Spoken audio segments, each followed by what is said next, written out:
Greetings, fellow gorehounds, and welcome back to a Blood Splattered vlog. I'm the Horror Guru. I'm Count Jackula. And today we're going to talk about the latest film from director Travis Stevens, JAKOB'S Wife, which also happens to star Barbara Crampton and Larry Fessenden in the leading roles. So, two longtime horror alum finally getting the chance to basically shine together, and that's freaking awesome. You guys might know Travis Stevens as the director. He's produced a lot of movies, but you might also know him as the director of The Girl on the Third Floor, which, if you recall, Jack and I really liked. Yeah, it was a good movie. Absolutely. Also, this is a Larry Fessenden movie without a Wendigo. I know, shocking. I right? know, yeah. Shocking, right? And Not also, about a Wendigo. And also, like, I think this is like, I'm waiting for the spoilers for that. Hold on. All right. I'm waiting for the spoilers. I almost pulled the cart before the horse. But anyway, long story short, basically this movie is about a couple who are going through marital problems. One of them's a priest, and the other one has kind of fallen into the traditional housewife role, but is not really happy with that role. And then things go haywire when a Nosferatu-like vampire enters the equation. And that's the plot. Yeah. In many ways, the plot can be kind of summed up as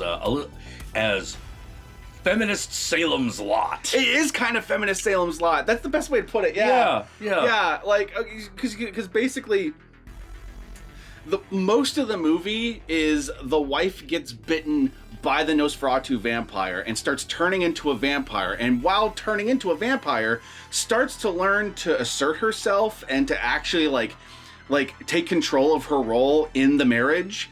So it's got a nice strong message about, not just letting men walk all over you. Yeah. And one of the things that actually they did that I kind of liked is they make it very clear that Jacob did not necessarily walk all over her on purpose. She has let him. Yeah, you have a twofold problem. You have the first problem that Jacob, being a good old-fashioned Christian man, he happens to be a minister. He's a minister, so yeah. Good old-fashioned Christian man is not really aware of most of his more sexist behavior, like his tendency to constantly talk over his wife when his wife's trying to talk, his tendency to just ignore his wife when his wife mentions anything she wants or needs, and also his expectations of her as a wife to do certain things that he just assumes a wife should do. Yeah. And she, on her side of it, has kind of just let this happen. She's kind of fallen into this role, kind of just assumed it's her lot in life. It's her Salem's lot in life. It's kind of just fallen into it, and like, she doesn't really push back on him, like, at all. No, not in the beginning of the film. Like, you get the feeling like she's just let this happen. Yeah. And he didn't even step too hard. He just moved in a way that thought was natural, and she just slipped in right behind him. And she's in complete denial. Oh, yeah. About how bad things really are. And you can really tell that when at one point, an old fling of hers comes into town and she starts dressing up real nice for him, and then has that moment of like, oh shit, what am I doing? I'm trying to cheat on my husband, goddammit. Not even realizing that, oh shit, like, I am not happy with Jacob. Yeah, and that's all shit that happens before the vampire shows. Oh yeah, this is all first 20 minutes shit, so we're not even in spoiler territory yet. Don't worry, we'll get there. Yeah. But like, Barbara Crampton is the starring role in this movie. Oh yeah. And even though she is Jacob's wife in the title, she is the lead in the movie. Jacob is the secondary protagonist. Yeah. She's the main protagonist. And it's really cool to see Barbara Crampton really getting to shine as the full-on lead. Yeah. She's usually like the major supporting character. Like, if you go back to the 80s movies, she's like the girlfriend character, right, or the sexy scientist. And then you go to like more of her recent movies, she's like, okay, she's the mom, she's this, or the witch, or the witch. Yeah, she's rarely ever the main character. And in this movie, she's just the lead, just the lead in this, which is about damn time. Yeah. The funny thing is until you had mentioned that, I hadn't realized that I hadn't seen a movie where she was the lead. If there is a movie before where she was the full-on lead, not just the secondary lead, like, say, the romantic interest or anything, if she was, like, the full-on lead, then I don't recall that movie, so feel free to correct us below. Yeah. Because off the top of my head, I can't think of one. Yeah. But this was definitely a movie where she was the full-on lead. And getting to lead late in her life. Like, not just being, like, the young starlet. Now she's a much more mature old woman. Yeah. And getting to play, like, a lead role as that's also rare. So that's pretty cool. Yeah, well, I mean, like, I don't know how to say it, but it's like, hey, horror genre, man. They'll fucking do that shit. And Larry Fessenden, man, I feel sorry for that guy because the years have not been kind. He's never been a looker. Let's be clear. Oh, yeah, no. But I'm looking at him in this movie and I'm like, I feel like he looks at least 20 years older than the last time I saw him. And I'm pretty sure I saw him in a movie last year. Yeah, and I'm also pretty sure that he's significantly younger than Barbara Crampton. I'm 90% sure that he put on some weight for this movie because he looked a lot heavier than he normally does. Yeah, he does. Yeah, he usually looks like paunchy, but not like heavy. Like, he looks like heavy in this movie. Yeah, absolutely. But he does a really good job playing the good old Christian man who kind of realizes that he's been fucking over his wife and also, oh shit, vampires. Yeah. So, in case you can't tell, this rapidly turns into a comedy of errors. Oh yeah, that's actually one thing I can totally talk about before we get to the spoilers. One thing I love about Travis Stevens and his movies, between this movie and Girl on the Third Floor, I love his really unique tone. Yeah. He has this very interesting tone where the movie is almost utterly serious, but there's these really almost Evil Dead-esque funny moments. Yeah, when dumb shit happens. Yeah. And they feel very Evil Dead-esque. Like, in this movie, like, when the vampire bites people, you get, like, full-on Kung Fu movie style blood flying everywhere. Yeah, it's not like, num, num, num. It's like, bite, and then that's just the hose goes off. Yeah, the kind of hose blood you see in, like, Kill Bill or something, that's what this movie does. Yeah, like, there's some people who actually have, like, flip-top heads when they, like, just rip them open. Oh, like, that brings up another thing. This movie has some awesome practical vampire effects. Yeah. You get some cool makeup for the vampires themselves. And also when people are being bitten and, like, ripped apart, it's gnarly. It's great. It's great. Yeah. It's that guar spray, and it's just funny every time. So it's kind of like I guess the way I would describe it is everything with the relationship is treated pretty seriously. But it's very grounded, very sober. Yeah, but the stuff with the vampire is much more fun horror shit. Yeah. Well, the funny thing is that the drama between the wife and the husband, it's not standard movie melodrama either. No. It's literally just. It's actually time for us to fucking discuss this part of our goddamn relationship. Oh yeah, like when they start when they actually start having fights over this shit, like I could have turned on an HBO drama and that kind of argument would have been happening. Oh on screen. Yeah, totally. Like it's just straight up like pretty gritty, real like relationship shit. Yeah, it's just made funny by the fact that while they're having this argument, they're hunting a vampire. Yes. There's also a lot of really cool, like, funny visual humor. Like you'll notice in their house, there's like a prominent like tree of garlic on the wall. Oh yeah, the garlic wreath. It's like little small shit like that is obviously there as like a little like little in joke for you.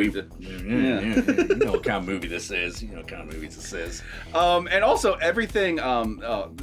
The sheriff starts off pretty serious, but by the end of the movie, he's pretty hilarious too. Just his interactions with the priest or the minister. Yeah, well, he shifts with the tone of the movie because in the beginning it's very dry and sober, and you think, oh, this is gonna be like a fucking like serious fucking psychological horror film that may have a vampire in it.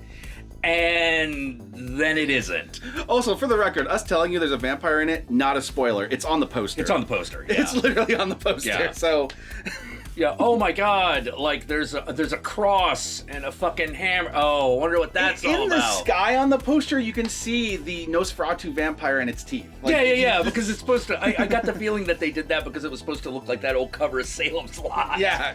You know? Now there is some things with the vampire that are spoilers that we'll get to later, but like. The fact that there's a vampire, not a spoiler. Oh, the thing we can't talk about that's really cool is it is a classic movie vampire. Yes. Yes, it's just straight up like Nosferatu. It reminded me a little bit at the beginning of like the Night Flyer. Yes, you know that like Nosferatu with the big cape. Yeah, you're just like I don't know how to. Yeah, it's the cape, because you found your like with the Night Flyer, you're like, why does he wear a cape? He fucking flies a plane. Because he's fucking Dracula. Yeah, he's just Dracula. He's just now, like, all right. In this movie, whether or not it's Dracula is a question. We'll get to that. Yeah.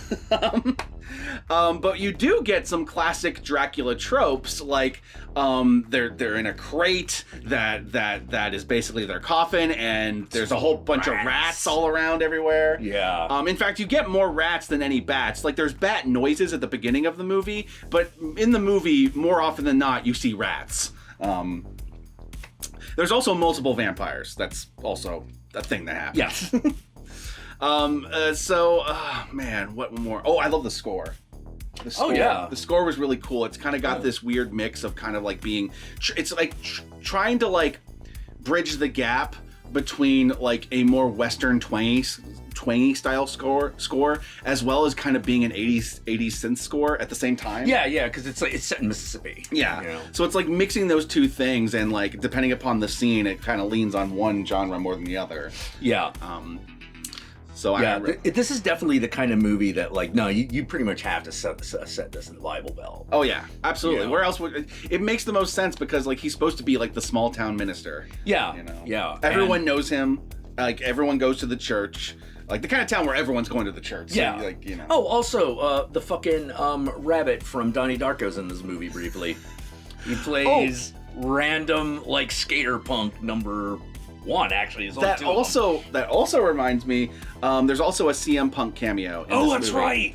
Who in this, yeah. If you recall, he was the lead in The Girl on the Third Floor.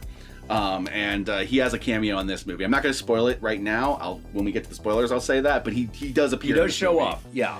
but I remember it was like, wait, we know that guy. Oh, it's him. Yeah, I saw his face, but he had a mustache that he didn't normally have. So I'm like, oh, is that him? And then he opened his mouth. I'm like, oh, that's definitely him. That's definitely him. Anyway, Jacob's Wife is currently available on pretty much every platform, but only to rent. Though I do have it on good authority, it will be hitting Shudder in the near future, so pick whichever platform works for you and enjoy. Yeah. It is a Shudder film, So, with that said, let us move on to the spoilers.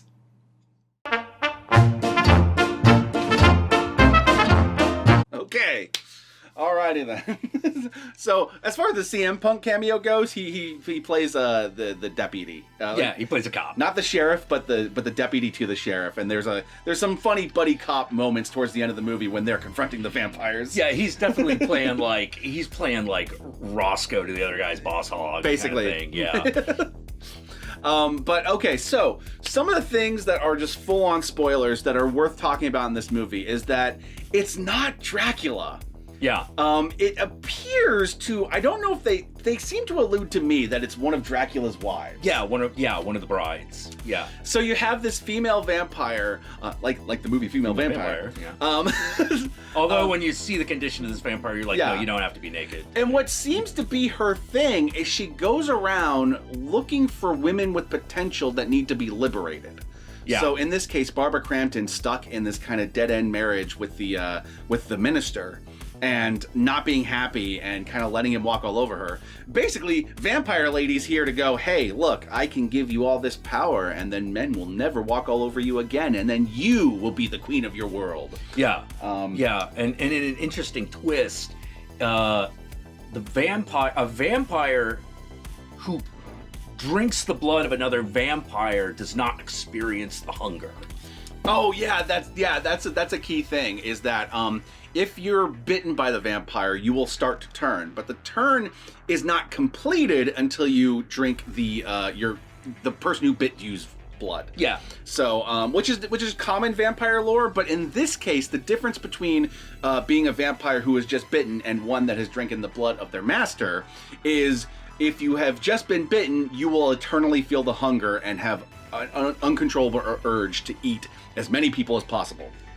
or drink in this case. Yeah. But if you bite your master and drink your master's blood, you will have total control of anything, and you can just drink when you want to. You don't actually have the strong urge forcing you to do it. It's a little ambiguous whether you have to just drink the blood or whether you have to kill them. Yeah, there's it's a little ambiguous. There's a little ambiguity there.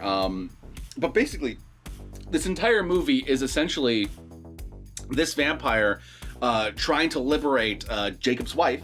Yeah. In fact, there's this great speech towards the end of the movie where it's just like, are you gonna take control of your destiny? Are you gonna let these men walk all over you, or are you gonna not let these men walk all over you, or are you just gonna be Jakob's wife? Oh, she said it. She said the title. Oh my god, it was good. That was great. It was fucking great.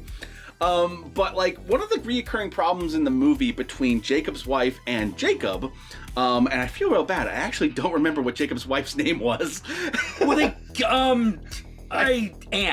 Is it Anne? Yeah, it's okay. Anne. Yeah. All right. So Jakob's wife and Jakob had this reoccurring problem where he keeps making decisions for her, like. She's never given a say in the direction of anything in her life. And like over the course of the movie, she starts asserting herself the more she gets her powers. And confronting him on this to the point where when he realizes there's a vampire going on and if they kill the vampire, it might cure her. She starts yelling at him like, no, we're going to do this together. We're going to go slay the master together and do this. And he keeps insisting, no, you're going to stay here. I'm going to do this because this is man's work, you know? Yeah. Meanwhile, she's the one with like all the vampire powers and also shit, like a little bit of the I'm the minister, so obviously I have to deal with the evil. But it's very obvious that that's like secondary to the this is man's work. Yeah. You know? Yeah. And of course, like by this point, you're watching him just going like, she's the one with the super strength. Yeah, she's got the strength. She's got the powers. Just fucking give her a stick. The only situation in which his paranoia makes any sense is in the situation that the master has the ability to control one of their sires, which or one of their sired victims. Whatever you call them. Which to be fair, we don't know for most of the movie if he can do that or if she can do that. Yeah, no, we don't. So that is a real risk. So I understand where he's coming from there, but at the same time, he still treats his wife like this fragile thing that can't do anything on her own. Even though now she's a strong vampire who can literally move all the furniture like with one hand. Yeah, and like even the sun's not that big of a problem.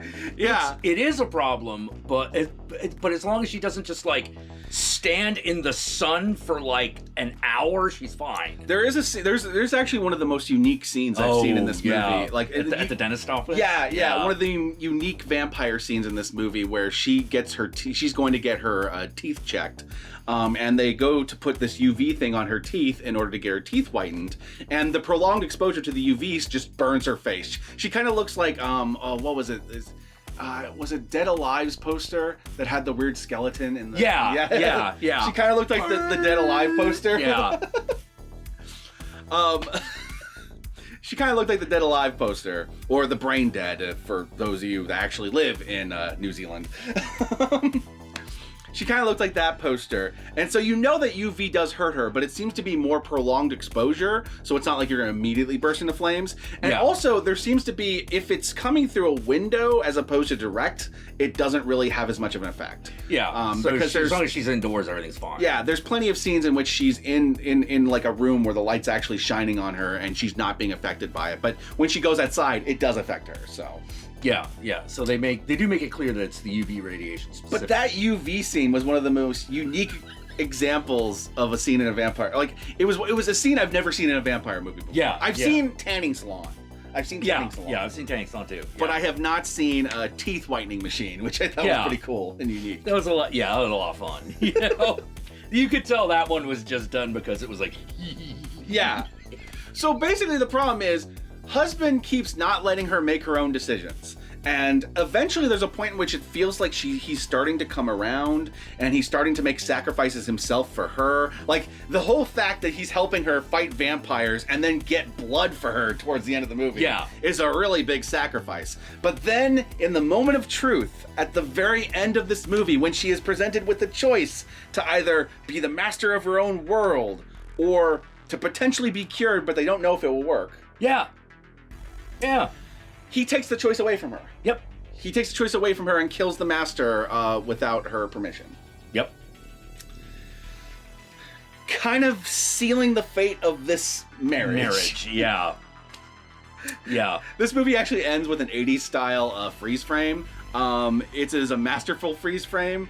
I'm not going to spoil it for you, but it kind of tells you everything you need to know about what's going to happen to this marriage. Yeah. Yeah, the movie's really fun.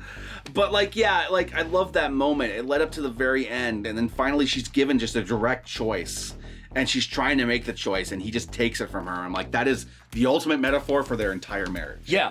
Well, it's interesting because, like, the thing I like about this movie is we've seen this metaphor before, but we don't usually actually treat it with a degree of seriousness. Yeah. You know, like I said, like, the relationship arguments are actually very sober. I wouldn't say that they're like, you know, that they're not funny, but the argument is sober, but the situation around it is ridiculous. Oh yeah, absolutely. That's a good way to put it. Like, everything with the relationship is 100% sober and serious. It is just, it's real relationship shit.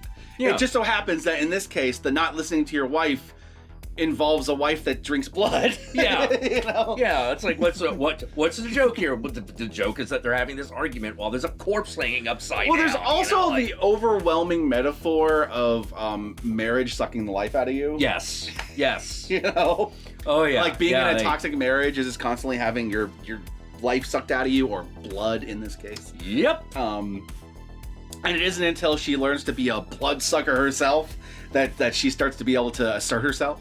Yeah. Well, I think I appreciated the scene in the restaurant where the waiter comes over and she just kind of looks at the waiter, and the waiter just kind of looks at her. And it's just like, yeah, we know what that guy's thinking. That guy's thinking, that is Barbara fucking Crampton in a fucking low-cut dress.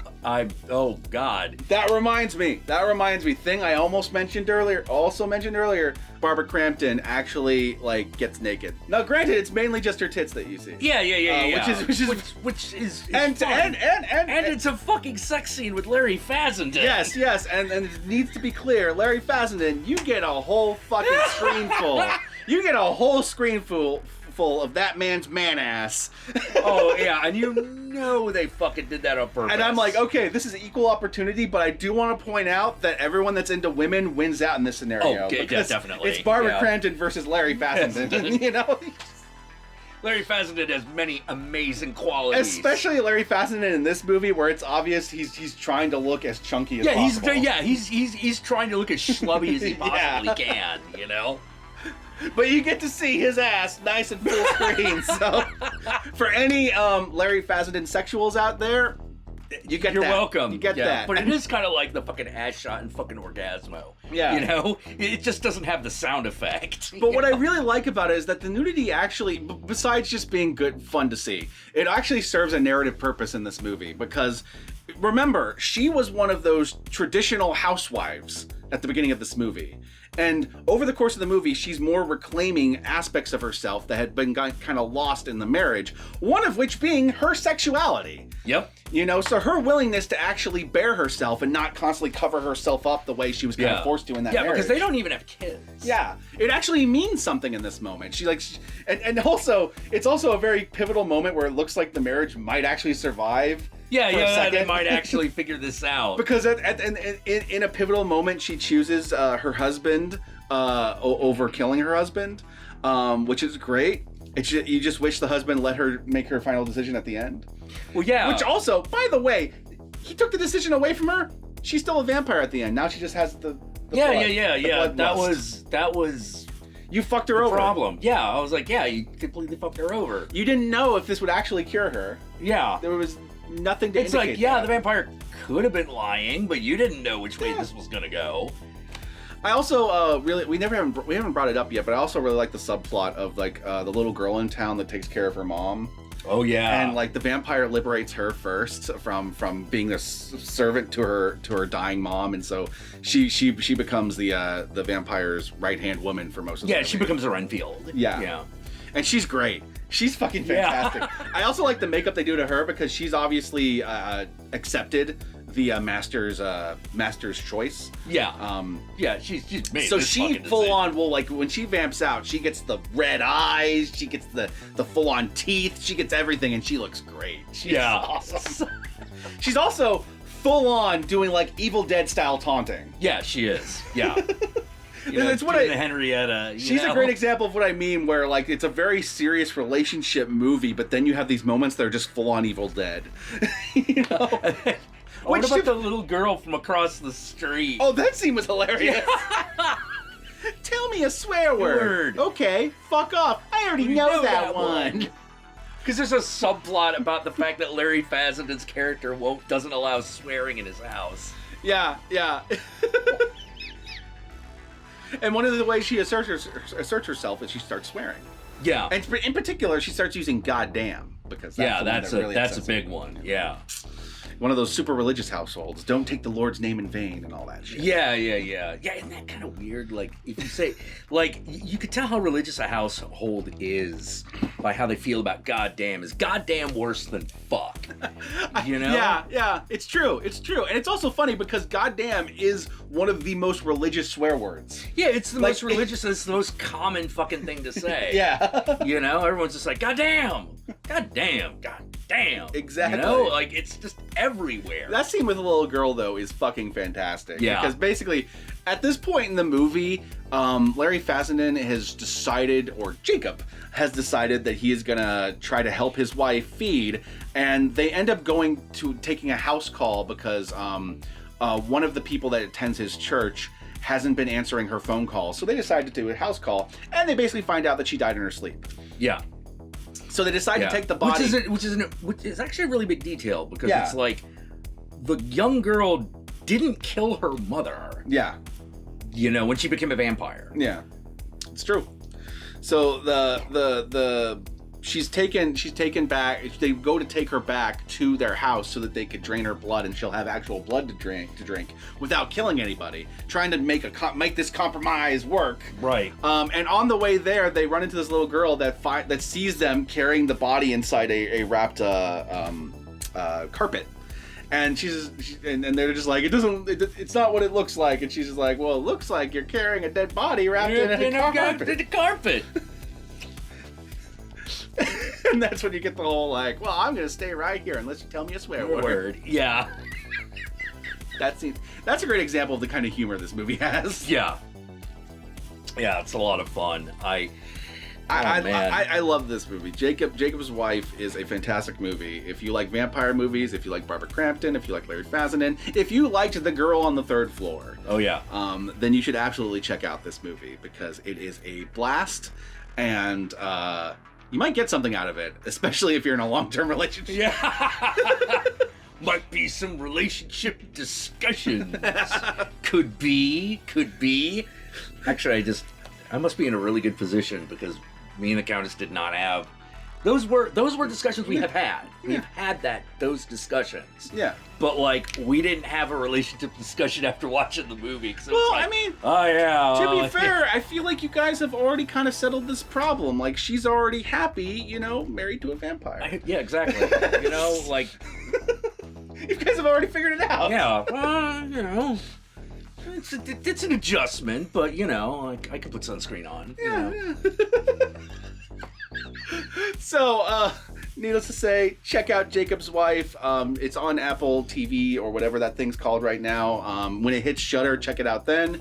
And with all that said, where can they find you, Count Jackula? You can find me on Twitter at JackSatanWave. You can find me on Twitch at Count_Jackula, where I stream twice a week, Thursday and Sunday at 6 p.m. Pacific Standard Time.